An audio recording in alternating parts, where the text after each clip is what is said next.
C'est une très grande joie, c'est un plaisir d'être toujours ensemble. Il y a quelques semaines, par la grâce de Dieu, nous avons commencé cette grande série, tout ce que le Seigneur Jésus nous a enseigné. C'est une série qui est plus que nécessaire, surtout dans ce temps de la fin. Nous devons enseigner tout le conseil de Dieu, tout ce que Jésus-Christ a enseigné. Tout ce que Jésus-Christ a enseigné, nous devons enseigner cela. Et comme rappel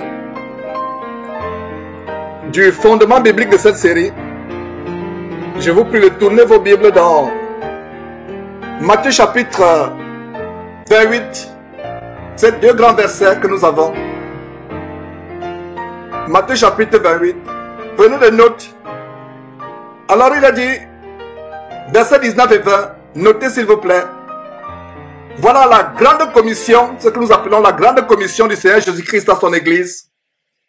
Allez, faites de toutes les nations des disciples, les baptisant au nom du Père, du Fils et du Saint-Esprit, verset 20, et enseignez-leur à observer tout ce que je vous ai prescrit. Et voici, je suis avec vous tous les jours jusqu'à la fin du monde. Cette grande commission a deux parties. La première partie, c'est quoi? Faire de toutes les nations des disciples, les baptisant au nom du Père, du Fils et du Saint-Esprit. La deuxième partie de la commission est enseignez-leur à observer tout ce que je vous ai prescrit. Et voici, je suis avec vous tous les jours jusqu'à la fin du monde. Quel est notre constat aujourd'hui? Le constat aujourd'hui, c'est que la première partie de la commission, faites de toutes les nations les disciples, c'est la partie qui est appliquée, accomplie à travers le monde, avec les campagnes d'évangélisation, les gens qui prêchent dans les métros, dans les rues, dans les villages, faisant des disciples, amenant les gens à Christ, les convertissant à Christ. Cela est tellement bien, nous rendons grâce à Dieu pour cela. Mais la deuxième partie est tellement importante, verset 20. Et enseignez-leur à observer tout ce que je vous ai prescrit. Et voici, je suis avec vous tous les jours jusqu'à la fin du monde. Une évangélisation qui consiste tout simplement à faire des disciples, à évangéliser, à les amener à Christ, sans leur enseigner jour après jour tout ce que Jésus-Christ a enseigné, est une évangélisation incomplète qui ne produit pas de fruits. C'est pour cela que dans les églises aujourd'hui, on amène des gens à Christ qui sont destinés à se retrouver en enfer plus tard parce qu'on ne leur enseigne pas tout ce que Jésus-Christ a enseigné. Pourquoi nous appelle chrétiens? C'est parce que nous sommes comme Christ, nous sommes à l'image de Christ. Et en tant que chrétiens, étant comme Christ, parce que le mot chrétien vient du mot grec, Christos, ne soyez pas impressionnés par ce mot grec, c'est tout simplement pour vous montrer comment dans chrétien, il y a comme Christ, il y a petit Christ. Vous ne pouvez pas véritablement être un chrétien si vous ne connaissez pas tout ce que Jésus-Christ a enseigné. Et vous ne pouvez pas être chrétien si vous n'appliquez pas tout ce que Jésus-Christ a enseigné. Donc la première chose, c'est connaître d'abord ce que Jésus-Christ a enseigné et appliquer cela jour après jour dans notre vie. Ou du moins, s'efforcer à expliquer. Et nous avons cette écriture aussi dans Matthieu, chapitre 5, verset 19, cette grande promesse du Seigneur Jésus-Christ. Le verset 19 dit ceci, notez s'il vous plaît. Matthieu chapitre 5, verset 19. Celui donc qui supprimera l'un de ses plus petits commandements et qui enseignera aux hommes à faire de même, sera appelé le plus petit dans le royaume des cieux. Mais celui qui les observera et qui enseignera à les observer sera appelé grand dans le royaume des cieux. Chers frères et sœurs que j'aime dans le Seigneur, qui ne veut pas être grand dans le royaume des cieux? Alors ce verset nous donne plusieurs conditions. 1. Ne pas supprimer de la Bible même le plus petit commandement. Quand Dieu dit à la femme que la femme doit prier ou prophétiser en se voilant la tête, ça peut être un petit commandement aux yeux de Dieu, mais il est grand. Quand Dieu dit que la femme ne peut pas enseigner la parole de Dieu, c'est un grand commandement. Ça peut être petit aux yeux des hommes, mais c'est grand aux yeux de Dieu.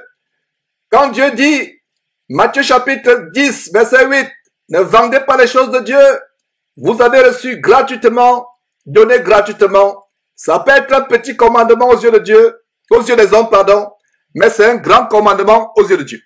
Donc, verset 19, si on veut être grand dans le royaume des cieux, ne supprimons pas même les plus petits commandements de Dieu. Deuxième chose à faire, enseigner aux hommes à le faire. Voilà le message du Seigneur Jésus aux enseignants de l'évangile. On doit enseigner tout le conseil de Dieu. Il a dit dans Romains chapitre 1 verset 18, je crois, la colère de Dieu se déclenche du ciel contre toute impiété des hommes qui retiennent injustement la vérité captive. Nous devons enseigner tout ce que Jésus a enseigné pour être grand dans le royaume des cieux. Non seulement enseigner cela, observer. Nous devons, nous-mêmes d'abord qui enseignons, observer.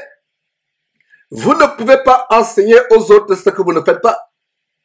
La plus grande honnêteté, c'est d'enseigner aux gens ce que vous observez. En tant qu'enseignant de la parole de Dieu, observe toi-même d'abord. Observe toi-même d'abord et ensuite enseigne aux autres. Sera appelé dans celui qui les observera et qui enseignera à les observer sera appelé grand dans le royaume des cieux. Dans le corps de Christ aujourd'hui, bien-aimé, à travers le monde, il y a un grand manque, il y a un grand vide sur les enseignements au sujet de tout ce que Jésus a prescrit, ordonné, commandé, enseigné. Et cette série aujourd'hui, la série sur tout ce que Jésus a enseigné, a pour but de combler ce vide. Alors aujourd'hui, nous sommes à la partie 11. Nous allons voir ce que c'est la vraie repentance. Pas la fausse repentance. Dans les églises aujourd'hui, il y a des gens qui sont amenés à Christ sans avoir expérimenté la repentance. Il y a deux choses qui sont nécessaires pour devenir véritablement un enfant de Dieu. J'aimerais que vous notiez ces choses. Il y a la repentance et il y a la foi. Vous ne pouvez pas venir au Seigneur Jésus-Christ sans l'une des deux choses. Vous ne pouvez pas venir au Seigneur Jésus-Christ sans l'une des deux choses. Les deux choses sont nécessaires. Les deux choses sont nécessaires. C'est dommage aujourd'hui que les gens mettent plutôt l'emphase sur la foi. On dit croyez en Jésus, venez à Jésus, donnez votre confiance à Jésus, acceptez Jésus comme votre Seigneur. C'est pas mauvais. Mais si vous vous limitez à prêcher la foi sans prêcher la repentance, cela ne produit pas de fruits. Ne produit pas de fruits. Les deux sont nécessaires. Vraiment nécessaires. Si vous voulez obtenir de l'eau, pour ceux qui ont fait la chimie, pour avoir de l'eau, il faut avoir 2 atomes d'hydrogène et un atome d'oxygène. Vous avez de l'eau. Vous ne pouvez pas les séparer. Si vous avez tout simplement les atomes, vous n'avez pas de l'eau. Si vous avez tout simplement l'oxygène, vous n'avez pas de l'eau. Pour avoir de l'eau, les sources d'eau vive qui couleront dans notre sang, ce que Jésus-Christ a promis en Jean chapitre 7, à partir du verset 37 au verset 39, vous voulez l'eau vive qui vous amène à la vie éternelle. Mes frères et sœurs, vous avez besoin de 2 éléments, la repentance et la foi. L'un ne va pas sans l'autre. Si vous voulez de l'eau, combinez 2 atomes d'hydrogène et un atome d'oxygène. Vous avez de l'eau. Et pour des jeunes gens qui écoutent cet enseignement, qui ont leur leçon de chimie, voilà une bonne révision. Vous ne pouvez pas voir l'eau si vous écartez un. S'agissant de notre vie en Christ, nous avons besoin de 2 choses essentielles. La repentance et la foi. La repentance et la foi, voilà les 2 choses qui sont nécessaires pour pouvoir être véritablement en Christ. Aujourd'hui, la repentance n'est pas un sujet très populaire. La repentance n'est pas un message populaire parce qu'il s'agit de prêcher contre le péché. Il s'agit de mettre l'accent sur des choses cachées dans la vie des gens, les choses sales qu'ils font en secret. C'est pour ça que la repentance n'est pas un sujet populaire. Prêcher la repentance tous les jours dans les églises, ces églises vont se vider. Mais la bonne nouvelle, c'est que dans nos églises, c'est ce que nous allons prêcher tous les jours, la repentance du péché. J'espère que vous ne serez pas fatigués d'écouter ce message. Nous voyons dans la parole de Dieu en Matthieu chapitre 3, comment Jésus-Christ, comment Jean-Baptiste commence par la repentance. Jean-Baptiste commence son ministère par la repentance. Vous pouvez noter cela en Matthieu chapitre 3, verset 1. Jean-Baptiste commence son ministère par « Repentez-vous ». En ce temps-là, verset 1, par Jean-Baptiste prêchant dans le désert de Judée, il disait « Repentez-vous, car le royaume de Dieu est proche ». Jean-Baptiste commence son message par la repentance. Jésus-Christ commence aussi son message par la repentance. Voilà, on voit comment Jésus-Christ lui-même commence son message par la repentance en Matthieu chapitre 4, verset 17. Notez s'il vous plaît. Dès ce moment, Jésus commença à prêcher et à dire « Repentez-vous, car le royaume des cieux est proche. Repentez-vous, car le royaume des cieux est proche. » Voilà comment Jésus commence son message par la repentance. Le jour de la Pentecôte, qui est le jour de la naissance de l'Église,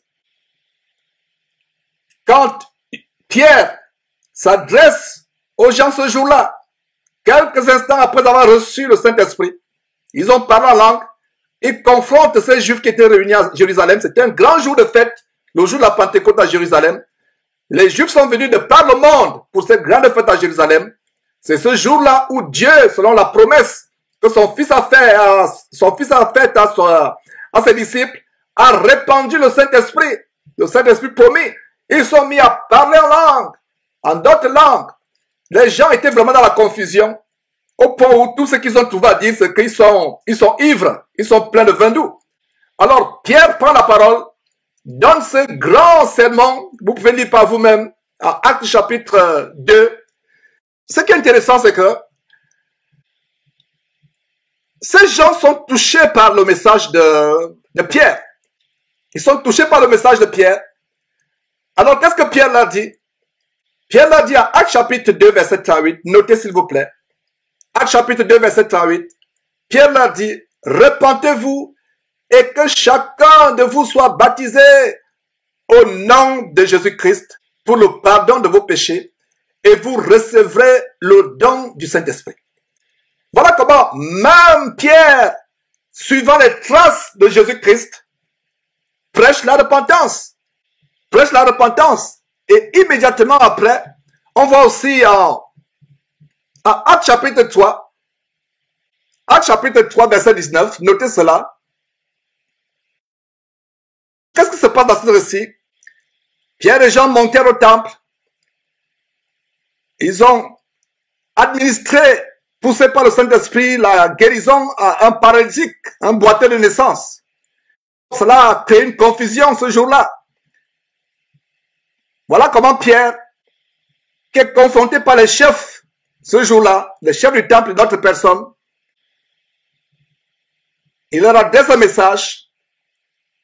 Et au verset 19, qu'est-ce qu'il dit? D'abord au verset 18, mais Dieu accomplit de la sorte ce qu'il avait annoncé d'avance par la bouche de ses prophètes, que son Christ devait souffrir. Verset 19, repentez-vous donc et convertissez-vous pour que vos péchés soient effacés. Repentez-vous et convertissez-vous. La repentance est présente. La repentance est toujours présente dans le message des grands prédicateurs de l'évangile au premier siècle. Jésus a prêché la repentance. Avant cela, Jean-Baptiste qui est venu préparer la voie du Seigneur a prêché la repentance. Les disciples de Jésus-Christ, en commençant leur ministère, ont prêché la repentance. La repentance est un sujet négatif aujourd'hui Parce que les prédicateurs aiment mettre l'accent sur les choses positives, telles que crois en Dieu, tu auras un nouveau travail, crois en Dieu, tu auras ton titre de séjour en France ou aux États-Unis, crois en Dieu, tu auras une épouse, crois en Dieu, tu auras une femme. Ils mettent l'accent sur cela. C'est pas forcément mauvais. Mais nous devons d'abord mettre l'emphase sur la repentance. Se repentir. Alors, que signifie la repentance? La repentance signifie changer de vie, changer de cap. À supposer que vous prenez la direction vers Lyon, vous êtes en France, à Paris, vous voulez vous rendre à Lyon, et Dieu vous révèle que la route de Lyon, c'est pas une destination pour vous. Que la bonne destination, c'est plutôt Marseille. Il faut faire un demi-tour complet pour arriver à Marseille. Vous êtes à Paris, vous vous dirigez vers Lyon, et Dieu dit, non, Lyon n'est pas une bonne destination pour vous. Allez plutôt à Marseille. Vous allez faire, si vous maîtrisez la géographie de la France, un demi-tour complet. Un demi-tour complet. Parce que si vous faites un demi-tour à moitié, vous risquez de vous retrouver à Strasbourg. N'est-ce pas? Il faut faire un demi-tour complet pour aller à Marseille. La repentance signifie changer de vie. Alors, comme je vous montrais, Pierre prêche la repentance sur le modèle de Jésus-Christ. Même Paul commence son ministère avec la repentance. Paul parle de la repentance. Regardez même ce grand discours à l'Aréopage. L'Aréopage, c'était un endroit où les gens dans l'Antiquité venaient pour écouter les bonnes nouvelles. Alors au verset 30, ça se passait à Athènes. Le verset 20 nous montre comment les Athéniens et les étrangers demeurant à Athènes, ne passaient leur temps qu'à dire ou à écouter des bonnes nouvelles. C'est comme Facebook aujourd'hui. C'est pour cela que nous, derrière Jésus-Christ TV, nous appelons Facebook l'aéropage des temps modernes. Vous y allez pour entendre les bonnes nouvelles. Qu'est-ce que l'autre a fait? Qu'est-ce qui se passe dans tel pays? Qu'est-ce qui s'est passé dans tel endroit? Qu'est-ce qu'on a fait? Qu'est-ce que tel est devenu? Donc on va pour écouter les bonnes nouvelles. Et bien de fois, ça entraîne beaucoup de distractions. Et s'il y a une des plus grandes distractions qui risque d'amener le chrétien du 21e siècle à l'enfer, c'est bien sûr Internet. Facebook, les réseaux sociaux. Si vous êtes encore dans les réseaux sociaux, je pense sincèrement, mes frères, que ça devrait être pour un seul but.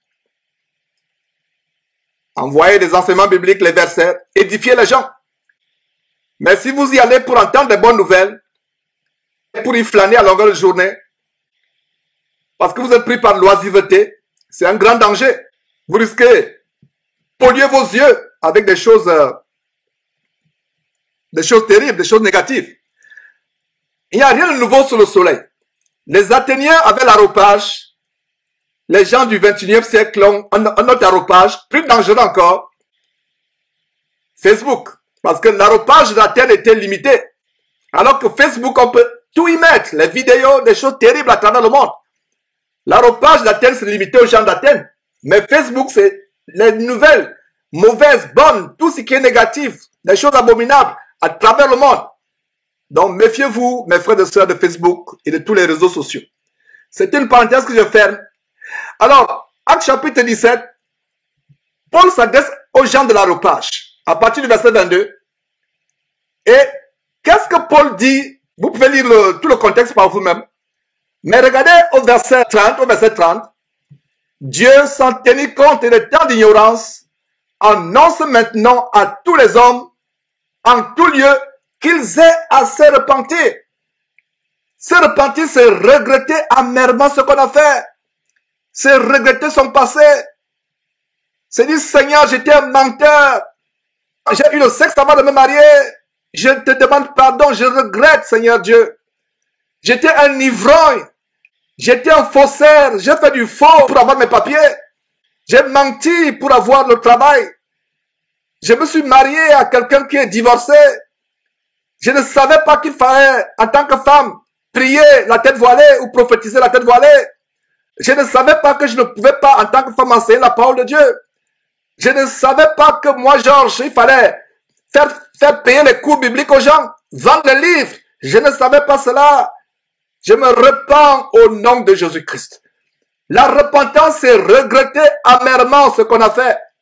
Pleurer même devant Dieu. La Bible dit que Dieu est près de ceux qui ont le cœur brisé, de ceux qui ont le cœur dans l'abattement. Mais aujourd'hui, nous voyons des personnes et des personnes, des foules et des foules de personnes qui viennent à Christ sans avoir expérimenté la repentance. Comme vous le savez, j'ai passé 24 ans, 24 années précieuses de ma vie dans une abomination, le ministère de la Voix internationale. Et comment vous devenez chrétien dans cette abomination, chrétien entre guillemets? On vous fait suivre un cours, à la suite de ce cours qui dure soit 2 semaines ou 1 mois, on décrète que vous êtes chrétien, tout le monde applaudit, et voilà, vous êtes chrétien. Est-ce qu'on vous a prêché la repentance? La prédication de la repentance est le point de départ pour amener un disciple à Christ. Si mon frère, toi qui suis cet enseignement, tu veux prêcher la parole à quelqu'un, évangéliser quelqu'un, soit ton collègue de travail, ton camarade de classe, ton voisin de quartier, quelqu'un dans la rue, même un inconnu, commence par prêcher la repentance du péché. La repentance du péché est un sujet très impopulaire. Les faux pasteurs n'aiment pas cela. Parce que si vous prêchez la repentance tous les jours, vous prêchez contre le péché, il n'y aura plus de dîmes, il n'y aura plus des offrandes. Alors il faut prêcher un évangile qui plaît aux oreilles, ce que nous appelons évangile bonbon, évangile caramel, évangile chocolat.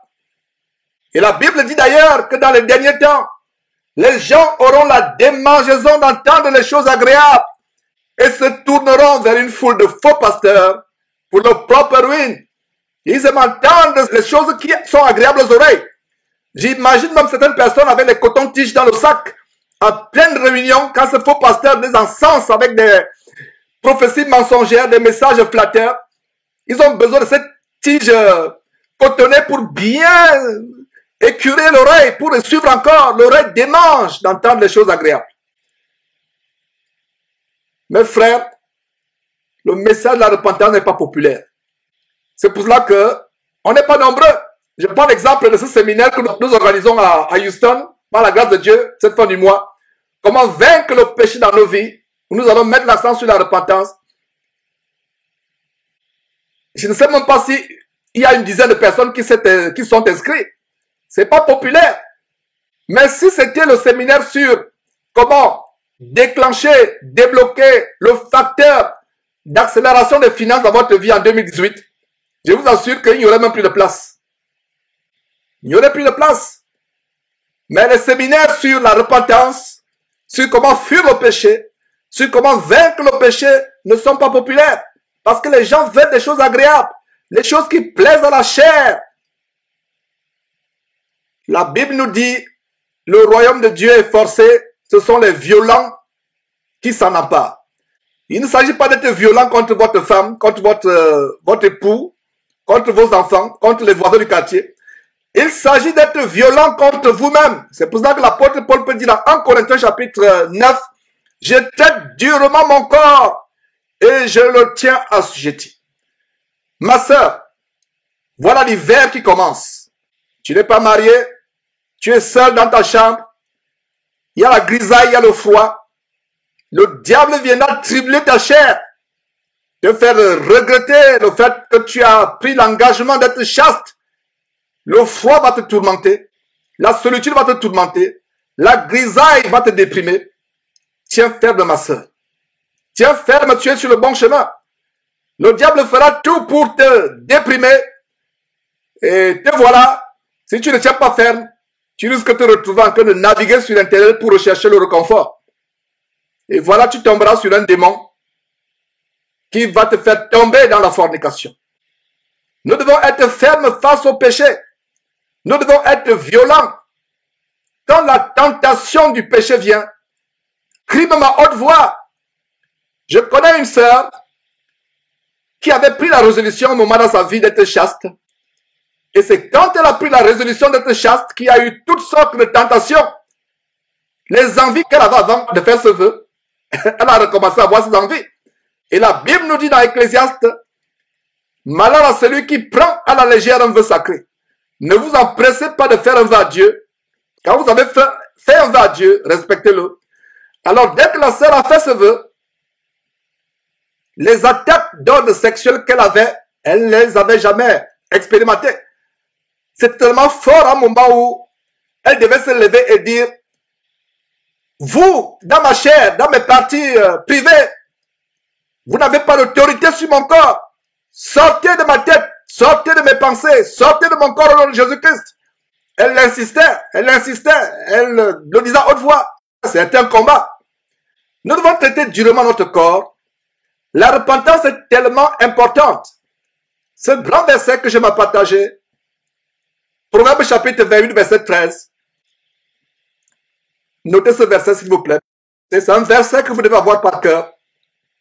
Celui qui cache ses transgressions ne prospère point, mais celui qui les avoue, les confesse et les délaisse obtient miséricorde. La véritable repentance consiste à dire, Seigneur, je reconnais que ma vie a été une vie nauséabonde, une vie sale, une vie désagréable. Je reconnais, Seigneur, je ne discute pas avec toi, je ne raisonne pas avec toi. Je reconnais que j'étais désagréable, j'étais insoumise à mon mari, j'étais insoumise à mon employeur, j'ai volé l'argent de l'entreprise, j'ai trompé les gens dans la société, j'ai trompé l'administration pour avoir des faveurs. Seigneur, je reconnais cela. J'ai le cœur brisé. Je me repens. J'étais ivrogne. Je fréquentais les bars, les boîtes de nuit. J'allais vers les prostituées. J'ai eu le sexe avant le mariage. Oh Seigneur, pardonne-moi. Pardonne-moi. Je regrette du fond du cœur. Je regrette, Seigneur. Je regrette. J'ai le cœur abattu. J'ai l'âme meurtrie. Comment j'ai pu déshonorer Dieu par ma bouche, par mes yeux, par mon corps? Seigneur Dieu, je te demande pardon. Pardonne-moi, oh Dieu. Je te fais la promesse de ne plus jamais recommencer. Mais Dieu, tu sais aussi que la chair est faible. C'est pour cela que j'implore ta grâce. J'implore ta force. Donne-moi la force de pouvoir résister au péché. Parce que la parole de Dieu dit en Romains chapitre 8, verset 26, Dieu nous assiste par son Saint-Esprit dans nos faiblesses. L'Esprit lui-même, l'Esprit Saint lui-même nous aide dans notre faiblesse. La repentance est importante. Nous avons l'apôtre Paul qui justifie son ministère en Actes chapitre 26. Lisons cela mes frères. Actes chapitre 26. La parole de Dieu est merveilleuse. Nous devons aller à la parole de Dieu, infiniment merveilleuse, pour avoir la vie. À partir d'aujourd'hui, comprenez que deux choses sont importantes pour la véritable conversion en Christ. La repentance du péché et la foi. L'un ne va pas sans l'autre. Les deux vont ensemble. Les deux vont ensemble. Actes chapitre 26, verset 20. Paul justifie son ministère devant le roi Agrippas. Sous les chaînes, il a été injustement accusé. Et voilà, il prend la parole devant le roi Agrippa, à Actes chapitre 26. Et il donne un verset qui résume son ministère. Un véritable ministère ne consiste pas à se faire voir, à être grand, à rechercher les honneurs des hommes, à rechercher l'argent. Actes chapitre 26.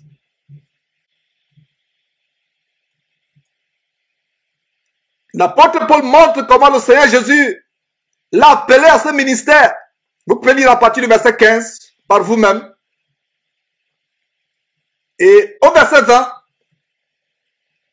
d'abord le verset 19, qu'est-ce que Paul dit au roi Agrippa? Verset 19, en conséquence, roi Agrippa, je n'ai point résisté à la vision céleste. Verset 20, à ceux de Damas d'abord, puis à Jérusalem, dans toute la Judée et chez les païens, j'ai prêché la repentance et la conversion à Dieu avec la pratique d'œuvres dignes de la repentance.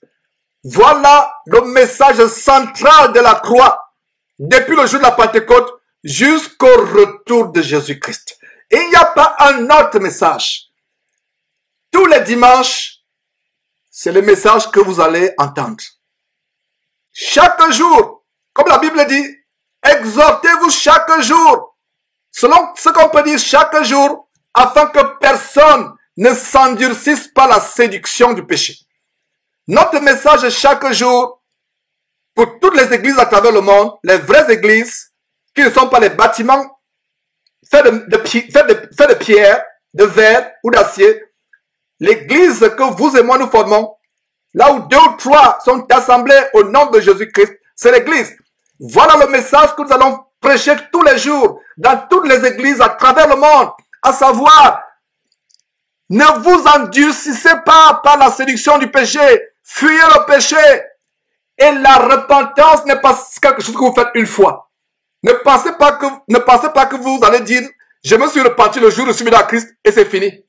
Mes frères, que Satan ne vous trompe pas. Lisez attentivement vos Bibles. Si vous ne lisez pas attentivement vos Bibles, si vous n'êtes pas assidu dans la lecture de la parole de Dieu, vous êtes un candidat à la séduction de Satan. Vous méritez d'être séduit par Satan. Lisez attentivement votre Bible. La repentance n'est pas quelque chose qu'on fait une fois dans la vie. Parce qu'il y a des fois, vous vous êtes repenti pour tel aspect de votre vie, tel péché dans tel aspect de votre vie. Mais au fur et à mesure que vous marchez, vous êtes intègre dans votre marche chrétienne, l'Esprit Saint va vous révéler d'autres péchés que vous ne connaissez même pas. D'autres péchés qui sont enfouis. Est-ce la désobéissance au mari? Est-ce votre langue que vous n'arrivez pas à maîtriser? Est-ce vos oreilles que vous n'arrivez pas à maîtriser? Est-ce le manque de pardon dans votre cœur? Donc la repentance est continuelle jusqu'au retour du Seigneur Jésus-Christ. Alors, l'apôtre Paul dit au verset 20, à ceux de Damas d'abord, regardez, Damas d'abord, puis à Jérusalem, dans toute la Judée et chez les païens. Les païens, c'est qui? Les païens, c'est les non-juifs dont Paul parle toute la terre. Donc, il y a d'abord, verset 20, Damas d'abord, Jérusalem, dans la Judée, et chez les païens. Les païens, c'est les non-juifs, donc les Chinois, les Américains, les Africains, tous les peuples de la terre, y compris les Juifs, le message central de la croix, c'est le message de la repentance. De la repentance. Je vais poser une question aux frères et sœurs qui écoutent cet enseignement. Quel est le dernier message de Jésus-Christ à son église dans la Bible? Quel est le dernier message de Jésus-Christ dans la Bible? C'est une question que je pose. Quel est le dernier message? Beaucoup vont répondre en disant, le dernier message c'est Matthieu chapitre 28, qu'on a lu tout à l'heure, avant de se lever au ciel. D'autres vont dire, le dernier message c'est Actes chapitre 1, avant de se lever au ciel, quand les disciples lui posaient la question, quand est-ce que ce sera la fin du monde? Beaucoup de personnes penseraient que le dernier message de Jésus à l'église, c'est Matthieu chapitre 28, verset 19 à 20, ou Actes chapitre 1. Mes frères et sœurs, je vais vous faire découvrir que, pour ceux qui ne le savent pas, que le dernier message de Jésus-Christ à l'église, c'est en Apocalypse, quand il parle de la repentance. Alors pour cela, voyons comment Jésus-Christ commence son ministère par la repentance. Il finit son ministère par la repentance. Il commence son ministère par la repentance, il finit son ministère par la repentance. Alors, allons voir cela dans Apocalypse. Voilà le dernier message de Jésus-Christ à l'église. Donc, Jésus-Christ commence son ministère par la repentance, Matthieu chapitre 4, verset 17. Et Apocalypse chapitre 2, verset 3. Jésus dit ceci. Souviens-toi donc d'où tu es tombé. Repends-toi et pratique tes premières œuvres. Sinon, je viendrai à toi et j'ôterai ton chandelier de sa place, à moins que tu ne te repentes. N'est-ce pas bénissant de voir comment Jésus-Christ commence son ministère par la repentance dans Matthieu chapitre 4, verset 17, où il a dit, dès ce moment, Jésus commença à prêcher et à dire, repentez-vous, car le royaume des cieux est proche. Quel bonheur de savoir que Jésus finit le dernier message N'écoutez pas les visions à travers sur Internet là, de l'enfer et le paradis. Je vous parle du dernier message dans la Bible. Parce que la plupart du temps, ces messages sont plutôt influencés par les démons. Mais dans la parole de Dieu, la Bible, la merveilleuse parole de Dieu, le dernier message de Jésus à l'église, parce qu'il y a 3 chapitres, dans ces 3 chapitres, vous voyez par exemple le verset 1, écrit à l'ange d'Éphèse. Si vous lisez les 3 chapitres, vous allez voir quelques églises, Sardes, Philadelphie, Pergame, Éphèse. Il donne des compliments à certaines églises et d'autres, il les reproche. Il leur reproche certains égarements. Plaise à Dieu, nous allons faire un enseignement, une émission spéciale sur les 5 avertissements de Jésus-Christ aux églises qui sont contenus dans ces 3 chapitres d'Apocalypse. Apocalypse chapitre 1, chapitre 2, chapitre 3. Donc, au chapitre 2, verset 5, qu'est-ce que vous voyez donc? Jésus met l'accent sur la repentance. Souviens-toi donc d'où tu es tombé.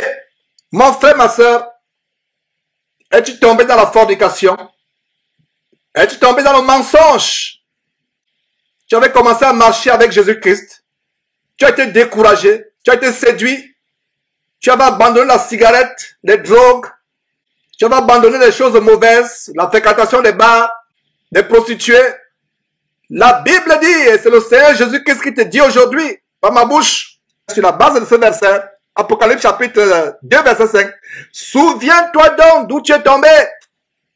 Repends-toi. Qu'est-ce que je vous ai dit tantôt? Je vous ai dit que la repentance, ce n'est pas ce que vous faites le jour où vous vous convertissez à Jésus-Christ. Parce que Jésus s'adresse ici aux gens qui étaient déjà convertis. Il s'adresse aux chefs de l'église et à ceux qui étaient sous leur bergerie. Jésus s'adresse aux anciens. Il dit, écrit à l'ange, l'ange ou le berger ou l'évêque de l'église. Voilà un verset qui nous montre comment la repentance est quelque chose que nous devons faire tous les jours. Mon frère, tu as peut-être connu le Seigneur Jésus-Christ il y a 2 ans, 3 ans, et tu es tombé jusqu'à ce jour. Oublie ce que tu faisais hier soir. Prends la décision de te repentir encore aujourd'hui. Mais il ne faut pas que ta repentance soit en dents de scie. Je me repens aujourd'hui d'avoir été alcoolique ou d'avoir été impunique.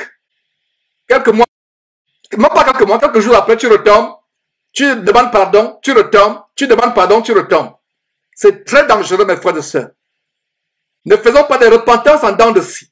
En dents de scie. Je me repens aujourd'hui, demain je tombe, après demain je me repens, je retombe encore, je me repens sur le même péché, je tombe encore. Nous ne devons pas nous repentir sur le même péché. J'ai volé, je me repens, je ne dois plus revoler. Je dois me repentir sur autre chose que j'ignorais même être le péché dans ma vie. C'est pour ça que le Seigneur Jésus l'a dit ici. Souviens-toi donc d'où tu es tombé. Repens-toi et pratique tes premières œuvres. Sinon, je viendrai à toi et j'ôterai ton chandelier de sa place, à moins que tu ne te repentes. Pourquoi je vous amène à ce verset? Pour vous montrer que Jésus-Christ commence son ministère par un message, le message de la repentance. Et les dernières paroles à l'église, sur la base d'Apocalypse chapitre 2, verset 5, les dernières paroles à l'église, parmi ces dernières paroles, nous avons toujours le message de la repentance. Donc, la repentance est tellement importante. La repentance et la foi vont ensemble. L'un ne va pas sans l'autre. Une évangélisation ou un message qui écarte la repentance, ce n'est pas un message qui vient de Dieu. Les gens n'aiment pas la repentance. Les gens n'aiment pas entendre les prédications sur le péché. Mais nous prêchons pas ce que les gens aiment. Nous prêchons ce que Jésus voudrait que nous enseignions. Nous prêchons ce que son Père voudrait que nous enseignions. Si vous n'avez pas les deux dans votre vie, la foi et la repentance, vous n'êtes pas un chrétien. Il faut les deux. Il faut les deux. Beaucoup de gens vont dire, je ne suis pas satisfait de ma vie chrétienne. J'ai l'impression que ma vie chrétienne tourne en rond. Je ne sens pas cette communication avec Dieu, cette communion avec Dieu. La réponse de cette inquiétude est la suivante. vous n'êtes pas encore arrivé à produire les œuvres dignes de la repentance. La repentance suppose un abandon. La repentance suppose qu'on se détourne de ce qui est négatif, qu'on abandonne. J'aimerais vous montrer une grande écriture qui illustre ce que c'est la vraie repentance, c'est-à-dire abandonner. Alors dans 1 Thessaloniciens, chapitre 1, regardez comment l'apôtre Paul complimente une église, l'église des Thessaloniciens. Et pour la petite histoire, l'église des Thessaloniciens était une référence au premier siècle, au temps de Paul. C'était une référence. C'est pour ça qu'il est dit dans Actes chapitre 17, verset 11, que les Juifs de Bérée avaient des sentiments plus nobles que ceux de Thessalonique. Parce qu'ils examinaient chaque jour la parole de Dieu pour voir si ce qu'on enseignait était exact. Et c'est ce que nous devons faire. N'acceptez pas pour argent comptant ce que Georges vous enseigne. Vérifiez chaque jour dans votre Bible si ce que Georges dit est vrai. Parce que si vous acceptez aveuglement ce que Georges enseigne, ou toute personne, Sautel ou toute personne, si Georges se trompe, il va vous amener dans son égarement. Mais si vous vérifiez, vous serez celui-là qui va dire, mais Georges, je t'ai entendu enseigner telle ou telle chose. Est-ce vrai, frère? Est-ce qu'on peut examiner cela ensemble à nouveau? Peut-être c'est moi qui comprends mal. Parce que je n'ai pas compris ce que tu as dit. Ça semble contraire à la parole de Dieu. Mais frère, quel plaisir de recevoir une telle confrontation. Ne soyez pas les bénis oui-oui. C'est dommage que les églises aujourd'hui sont remplies de bénis oui-oui. Nous devons examiner chaque jour dans les Écritures pour voir si ce qu'on enseigne est exact. Donc, voilà comment les Juifs de Bérée avaient des sentiments plus nobles que ceux des Thessaloniques. Voilà donc comment l'église des Thessaloniciens était la référence. Quand vous dépassez les Thessaloniciens au premier siècle, c'était un bonheur. J'aimerais qu'on dise par exemple que l'église de Champigny-sur-Marne avait des sentiments plus nobles que l'église de Houston. Si Champigny peut être la référence, ce serait une très bonne chose. Ces deux versets que je viens de vous citer nous montrent que Dieu peut comparer les églises. La comparaison selon le monde entraîne la vanité, la concurrence, mais Dieu compare. Est-ce que vous saviez que Dieu pouvait comparer les églises? Sinon, Dieu n'aurait pas amené le Saint-Esprit à inspirer l'écrivain de Actes en disant que les Juifs de Bérée avaient des sentiments plus nobles que ceux de Thessalonique. Quand Dieu compare les églises aux autres, c'est pour nous aiguiser, c'est pour nous parfaire. Comparez-vous aux autres chrétiens qui sont peut-être meilleurs que vous, mais pas dans le sens de cultiver l'envie, envier ses dons, envier ses capacités. Non, ce n'est pas dans ce sens. Mais comparez-vous les uns aux autres pour vous aiguiser à ce qui est bienséant, à ce qui est grand. Dites, tel frère, j'ai remarqué qu'il maîtrise sa langue, qu'il maîtrise, il a la maîtrise de soi, il a maîtrisé sa colère. Ça doit être un exemple pour moi. Donc, tel frère peut être un exemple pour notre frère, telle sœur peut être un exemple pour notre sœur, telle église peut être un exemple pour notre église. Donc, vous qui êtes à Paris, principalement l'église de Champigny, ce serait une bonne chose de dire que l'église d'Abidjan a des sentiments plus nobles. Ils ont vaincu la fornication. Les jeunes d'Abidjan ont vaincu la fornication plus que les jeunes de Champigny. Voilà, mes frères et sœurs, chaque église doit avoir à cœur d'être meilleure dans le corps de Christ. Et si toutes les églises, chaque église dans le corps de Christ à travers le monde, a cette ambition d'être meilleure, imaginez ce que ça va produire. Ça va produire des chrétiens prêts pour le ciel. Amen. Voilà la parole de Dieu, mes frères et sœurs. Nous devons être meilleurs chaque jour. Rechercher à être meilleurs. Rechercher à être meilleurs. Donc, l'église de Thessalonique était la référence. Alors, revenons dans notre sujet. C'était une parenthèse que j'ai ouverte. Donc, regardez ce qu'on dit de l'église de Thessalonique. Et cela va nous montrer aussi ce que c'est la repentance. 1 Thessaloniciens chapitre 9, qui raconte à notre sujet quel accès nous avons eu auprès de vous et comment vous vous êtes convertis à Dieu en abandonnant les idoles pour servir le Dieu vivant et vrai. Voilà un exemple de repentance. Abandonner quelque chose. Bien de fois, c'est difficile d'abandonner. Jésus n'a-t-il pas dit, si ton œil est pour toi une occasion de chute, arrache-le et jette-le loin de toi, car il est préférable pour toi que tu entres borgne dans le royaume de Dieu où il n'y aura pas de borne, que d'être jeté avec tes deux yeux en enfer. Si ton bras droit est une occasion de chute pour toi, si ton bras droit est une occasion de chute, coupe-le et jette-le loin de toi, car il est préférable pour toi que tu ancres manchot dans le royaume de Dieu où il n'y aura pas de manchot, que d'être jeté en entier avec tous tes membres en enfer. La repentance suppose abandonner. Abandonner tout ce qui vous retient captif. Voilà comment les Thessaloniciens se sont tournés vers le Dieu vivant. Peut-être toi, ma soeur, toi, mon frère, qui écoute cet enseignement maintenant, tu vas te dire, mais moi, je n'ai plus d'idole dans ma vie.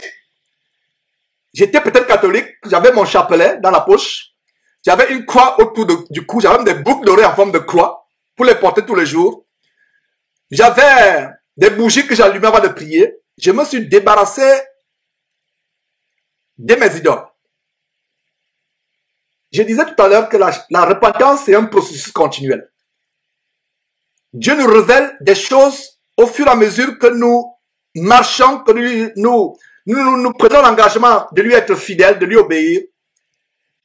Les idoles ne sont pas seulement des objets de bois, de pierre. Ce sont les idoles externes.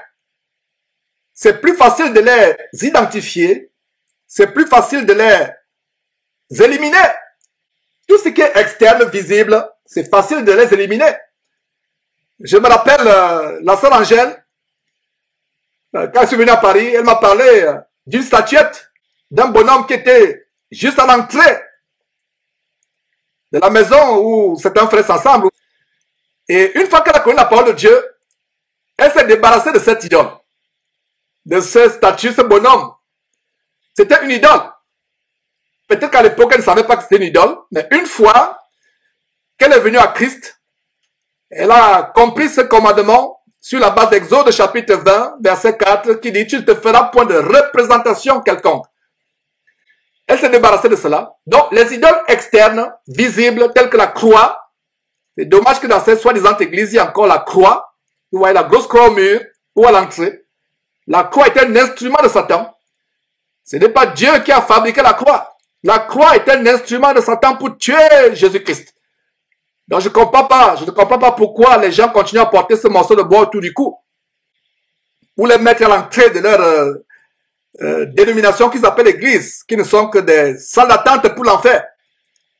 Nous ne nous limitons plus à la croix physique. La croix de Jésus-Christ n'est pas un morceau de bois. Elle est spirituelle. Je ferme la parenthèse. Alors, les idoles physiques, telles qu'une statue de Marie, la statue de Joseph, de Jésus, c'est facile de s'en débarrasser. Mais il y a des idoles difficiles à détecter, difficiles à éliminer, difficiles à discerner. C'est les idoles dans notre cœur. Ton travail peut être ton idole. Même ton ministère en Christ peut être ton idole. Ta femme peut être ton idole. L'idole, c'est tout ce qu'on met devant Dieu. Voilà un sujet sur lequel nous devons aussi nous repentir. Je vous disais qu'au fur et à mesure que nous marchons en Christ, Dieu nous révèle des choses que nous ne connaissons pas. Et Dieu commence avec vous comme un enfant qui commence à l'école, à la maternelle, il va au CP1, CP2, cours élémentaire, cours moyen, il évolue. Au fur et à mesure qu'il évolue, les tests ou les leçons ou les examens qu'il a s'affermissent ou se compliquent au fur et à mesure qu'il évolue. Donc quand vous commencez à Christ, mes frères et sœurs, les premières idoles que Dieu va vous montrer, c'est les idoles de la Vierge Marie, les idoles physiques. Mais au fur et à mesure où vous vous engagez dans votre marche, Dieu va vous montrer d'autres sortes d'idoles. Ça peut être ton travail, le temps que tu mets dans tes études. C'est pas mauvais d'aller à l'école ou d'avoir un travail, c'est pas mauvais. Ou d'avoir une femme, d'avoir un époux, une épouse, des enfants. Mais faisons attention, ces choses peuvent devenir des idoles plus tard. Et regardez les gens de Thessalonique, les Thessaloniciens, comment ils sont détournés de leurs idoles. Ils ont abandonné les idoles. Voilà un exemple de repentance. Donc, ces idoles, ils sont difficiles à éliminer. Ce sont les idoles de notre cœur. Les péchés secrets. Je ne peux pas me passer de la télévision. Je ne peux pas me passer d'Internet. L'une des plus grandes idoles des chrétiens aujourd'hui, c'est Internet. Il ne peut plus s'en passer. Voilà l'idole. Des choses secrètes, des péchés secrets. Ça, c'est des idoles internes, plus difficiles à détecter, à identifier, et beaucoup plus difficiles à éliminer. Ce qui est externe, on l'élimine facilement. Voilà. Donc, si vous trouvez quelque chose en vous qui prend la prééminence sur Dieu, quelque chose qui vous empêche de passer le temps dans la prière, de passer le temps dans la lecture biblique, de passer le temps dans l'exhortation, dans l'enseignement, si vous êtes un enseignant, tout ce qui vous empêche de passer le temps dans la communion avec Dieu, c'est une idole. Une idole, c'est tout ce qui prend la place de Dieu dans votre vie ou qui est plus important que Dieu. C'est comme une roue de secours. Dieu est devenu une roue de secours pour beaucoup de personnes. Vous avez vos 4 roues. Une roue, c'est l'école.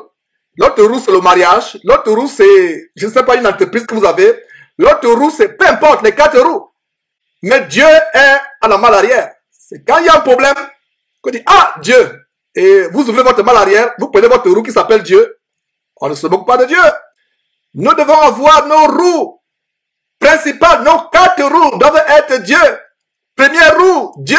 Deuxième roue, Jésus-Christ. L'autre roue, le Saint-Esprit. L'autre roue, la parole de Dieu. Voilà nos roues. Et maintenant, qu'est-ce qu'il y a la malle arrière? Ces roues qui est votre travail, vos enfants, votre famille, etc., etc. C'est ça la malle arrière. C'est ça la roue qui est dans la malle arrière. J'espère que vous comprenez cette allusion. Donc, voyons un peu cette grande écriture. Donc, je reprends, notez très bien que tout ce qui prend la place de Dieu dans votre vie, c'est une idole. Donc, demandez à Dieu, ou bien demandez vous-même ce que vous pensez le plus quand vous avez le temps libre. Quand vous avez le temps libre, par exemple, vous êtes rentré du travail, vous êtes sorti de l'école, qu'est-ce qui prend votre temps? Qu'est-ce qui prend le clé de votre temps? Est-ce Internet? Est-ce la télé? Est-ce Skype? En train de flâner, même avec les frères et sœurs sur Skype, en train de flâner, raconter des histoires qui ne tiennent pas debout. Voilà. C'est normal d'avoir un travail, d'être dans une entreprise, un bureau où vous travaillez, et c'est normal de vous concentrer sur votre travail pour gagner votre vie. C'est normal en tant qu'étudiant de vous concentrer dans vos études. Mais une fois que vous êtes sorti de ces choses, vous êtes sorti de l'université, du collège, vous êtes à la maison, ce à quoi vous pensez la plupart du temps, si ce n'est pas Dieu, sa parole, c'est une idole. Ça peut être le sport, ça peut être la musique, peut-être. Il y a des idoles qui sont légitimes, mais ces idoles sont autant que les idoles qui sont illégitimes. Vous allez sur un site pornographique, c'est une idole. Elle est illégitime. Mais ça peut aussi être une idole comme qui est légitime, telle qu'aller suivre un match de football. Est-ce qu'un chrétien peut aller peut-être taper sur une balle ou jouer au tennis, comme il m'arrive de temps en temps de le faire? Oui. Mais si maintenant c'est votre passion, que si vous ne jouez pas au tennis ou au football, si vous ne regardez pas la télévision, vous commencez à trembler, vous avez la fièvre. Ça devient une idole. Beaucoup de chrétiens pensent que les juifs avaient des idoles tout simplement physiques. Mais il y a un grand verset qui donne une révélation sur une catégorie d'idoles que nous avons aujourd'hui. Alors pour cela, je vous invite à tourner vos Bibles, notez ce verset. Ézéchiel chapitre 14, verset 4, qui nous montre une idole. Ézéchiel chapitre 14, verset 4.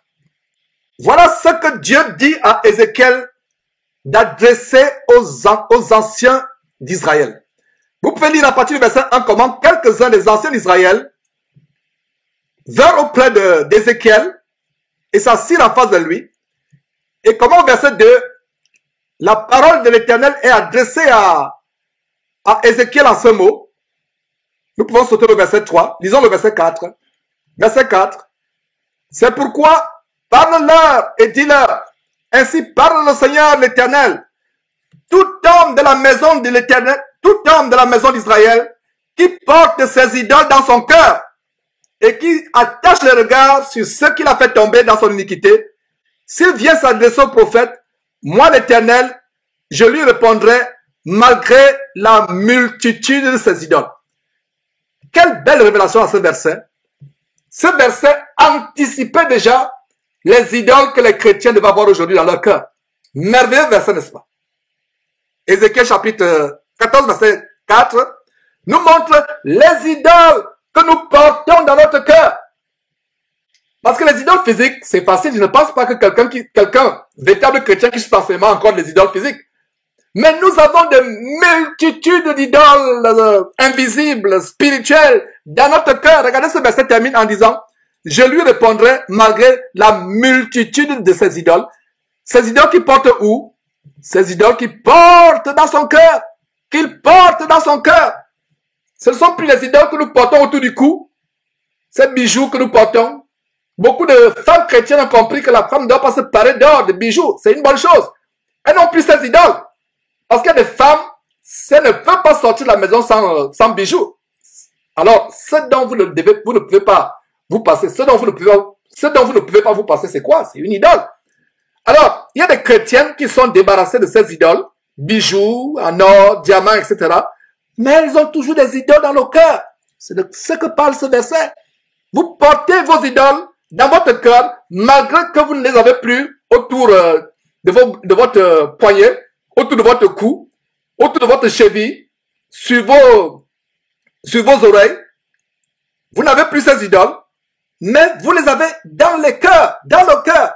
Donc, les Israélites avaient beaucoup d'idoles dans leur cœur. C'est la même chose avec des chrétiens aujourd'hui. Tout ce qui prend la place de Dieu dans votre vie, ça peut être votre affaire, votre entreprise, ça peut être votre maison, votre petit ami, pour ceux qui ont encore des petits amis, alors que pour les chrétiens, il n'y a pas de petits amis, de copinage, le sexe avant le mariage. Ça peut être vos enfants, ça peut être votre compte bancaire, ça peut être vos actions en bourse. Regardez les gens qui ont les actions en bourse, ils passent le temps maintenant à ouvrir les sites pour vérifier est-ce que l'action a augmenté aujourd'hui, est-ce que ça a diminué. Vous devenez maintenant possédé par vos actions en bourse. Voilà, ce sont les idoles. Puisse Dieu nous débarrasser de ces idoles. Donc la repentance signifie, je me détourne, je fais comme les Thessaloniciens qui ont abandonné les idoles, et non seulement les idoles, abandonné tout ce qui est désagréable à Dieu. La repentance signifie, je me détourne de tout ce qui se place entre moi et Dieu. Donc si à partir d'aujourd'hui, il y a quelque chose qui se place entre toi et Dieu, c'est une idole. Mon ancien mode de vie, l'ancien style de vie que je suivais, mes péchés, je me détourne de cela. Je mets ça derrière moi, et je mets Dieu devant.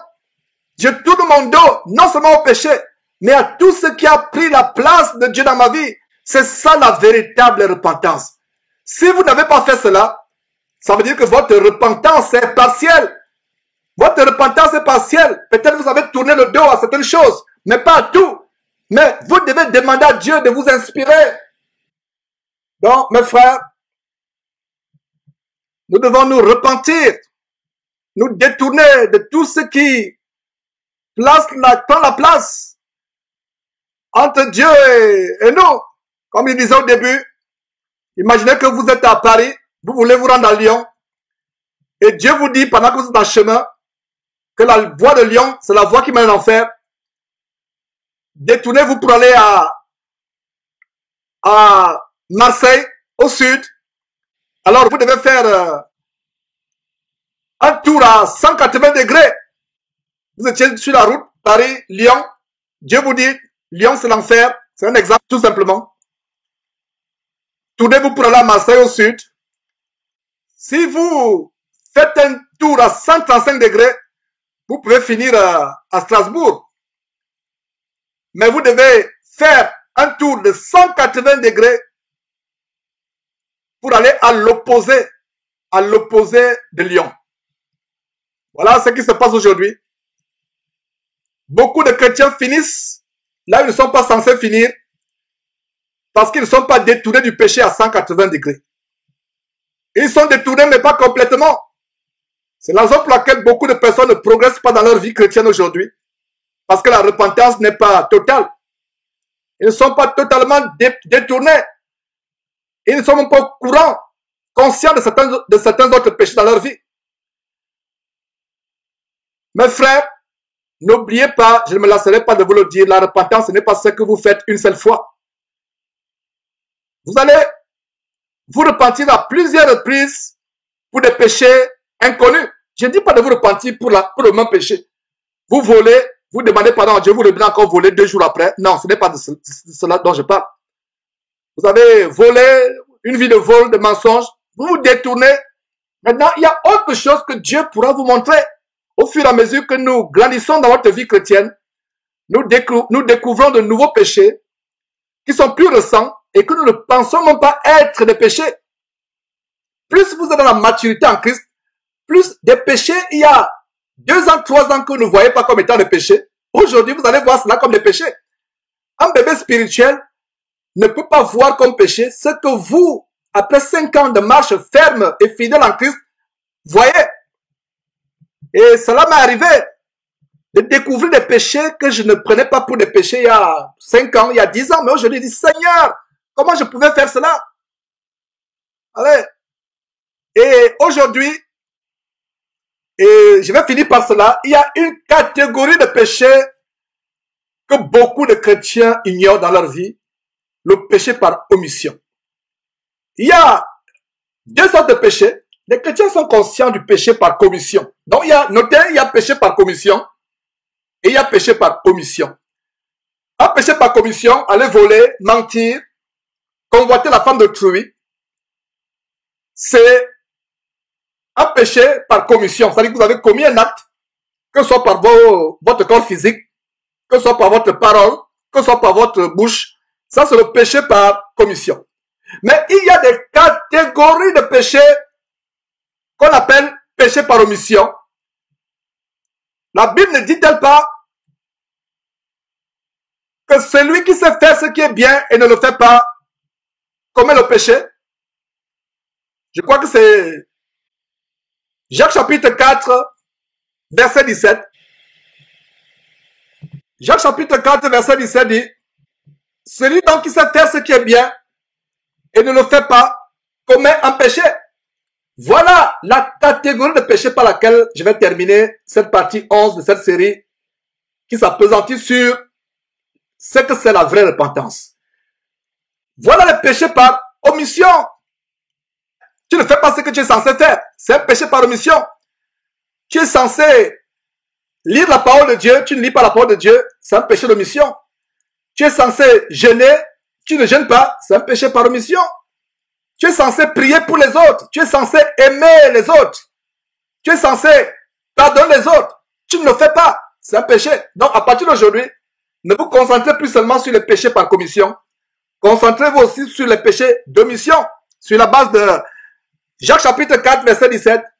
Celui qui sait faire ce qui est bien et ne le fait pas commet un péché.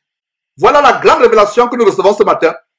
À savoir qu'il y a des péchés que nous commettons en ne faisant pas ce qui est bien. Vous savez que c'est bien d'aider les pauvres, c'est bien d'aimer vos ennemis, de pardonner à ceux qui vous font du mal, mais vous ne pardonnez pas vos ennemis, vous ne priez pas pour vos ennemis, vous n'aidez pas les pauvres. C'est un péché, mais un péché d'omission. Est-ce que vous pouvez réaliser comment les chrétiens vont aller en enfer?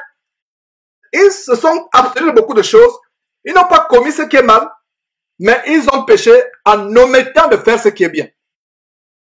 Nous avons ce grand exemple dans Luc chapitre 10 qui nous montre comment un chef des Juifs, un sacrificateur a péché par omission.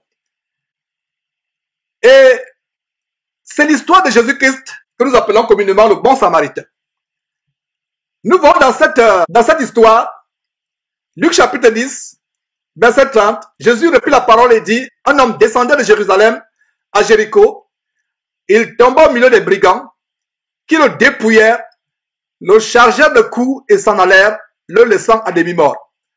Un sacrificateur qui par hasard descendait par le même chemin, ayant vu cet homme, passa outre. verset 32, un lévite qui arriva aussi dans ce lieu, l'ayant vu, passant outre. Mais un samaritain qui voyageait, étant venu là, fut ému de compassion lorsqu'il le vit. Il s'approcha et banda ses plaies en y versant de l'huile et du vin, puis il le mit sur sa propre monture, le conduisit à une hôtellerie et prit soin de lui. Mes frères et sœurs, qu'est-ce que nous voyons dans ce verset, dans ce passage, versets 31 et 32? Un sacrificateur incroyable, un chef des Juifs, sacrificateur. Allez lire l'Ancien Testament, allez lire le livre de Lévitique pour savoir ce que c'est un sacrificateur. Un haut prêtre, grand prêtre en Israël, il passe. Il savait très bien que tu ne peux pas voir quelqu'un qui est en détresse et tu passes un péché. C'est pour ça que Jacques chapitre 4 verset 17 dit, celui qui sait faire ce qui est bien et qui ne le fait pas commet le péché. Donc un homme qui était battu par les brigands, qui fut dépouillé, blessé, un sacrificateur passe outre, il passe son chemin.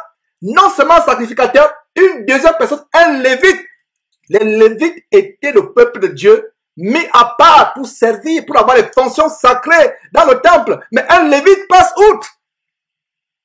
Regardez un exemple biblique de péché par omission. De péché par omission. Mais c'est un samaritain qui voyage, fut ému de compassion. Le samaritain banda les plaies de cet homme, en y versant de l'huile et du vin, puis il le mit sur sa propre monture, le conduisit à une hôtellerie et prit soin de lui. Voilà. Vous savez qu'il faut aider le prochain. Vous ne l'aidez pas. C'est un péché par omission. Quelqu'un dans l'assemblée a des besoins. Vous êtes au courant de ces besoins.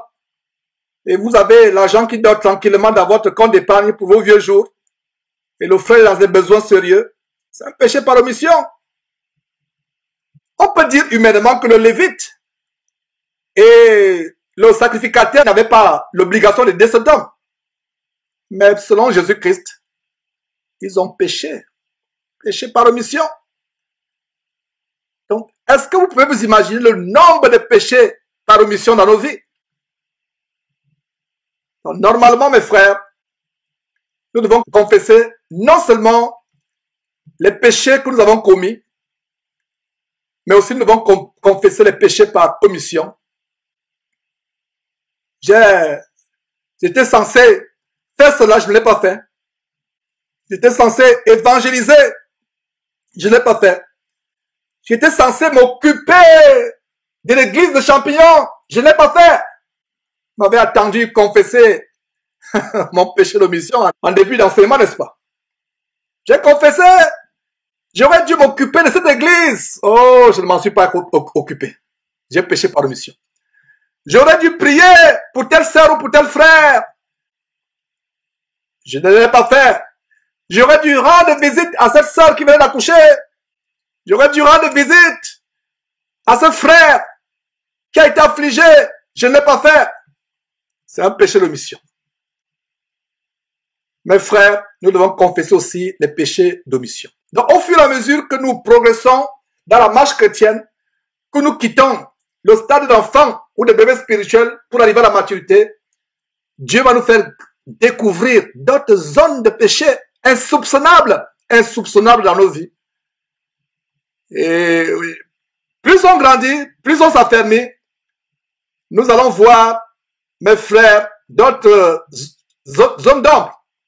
Donc, la repentance est tellement importante.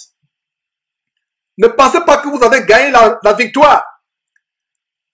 On se repent jour après jour. On s'adonne à la parole de Dieu. On s'adonne à être agréable à Dieu. Peut-être aujourd'hui vous avez vaincu la colère. Mais ça ne veut dire pas que vous ne vous mettrez plus jamais en colère. Ça veut dire que vous devez persévérer, veiller pour ne pas retomber à ce que vous avez vomi. Donc la repentance est constante. Il y a une différence entre le fait de se repentir tout simplement et le fait d'avoir la victoire sur le péché. La repentance est le premier pas vers la victoire sur le péché. J'anticipe déjà les choses que nous allons voir à Houston, plaise à Dieu, dans ce grand séminaire à la fin de ce mois. La repentance est le premier pas vers la victoire du péché.